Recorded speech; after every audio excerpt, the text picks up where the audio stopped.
South of the border, interest rates will likely rise more than Americans expect. That's what Federal Reserve Chairman Jerome Powell said today. He noted the Fed will closely monitor economic data, including Friday's job report. As he explained, getting inflation back down to the goal of 2% will take some time, and it could be a bumpy road getting there.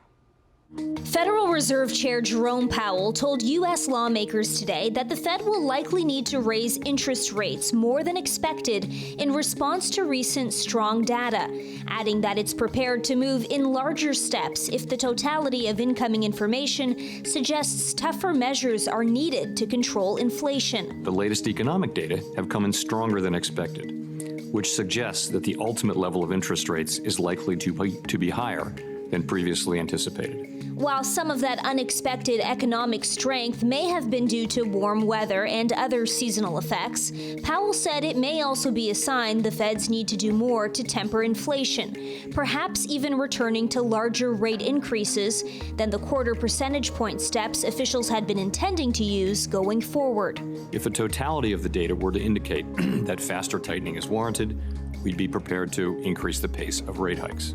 Our overarching focus is using our tools to bring inflation back down to our 2% goal and to keep longer-term inflation expectations well anchored.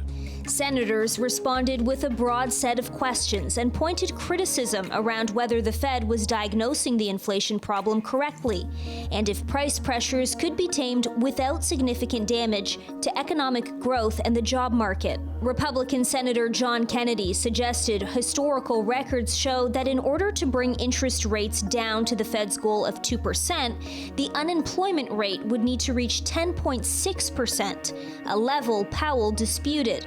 You're raising interest rates to slow the economy, are you not? Yes, to cool the economy off. So in effect, I'm not being critical. When you're slowing the economy, you're trying to put people out of work. That's your job, is it not? Not really. We're trying to restore price stability. No, you're trying to raise not wages. You're trying to raise the unemployment rate. I know you don't like the phrase, so let me strike it. You're trying to raise the unemployment rate, are you not? No, we're not trying to raise it. We're trying to realign supply and demand, which could happen through a bunch of channels, like, for example, just job openings. Wall Street's main indexes opened marginally lower today. Cautious trading ahead of Powell's testimony before Congress that has shed more light on the central bank's plans.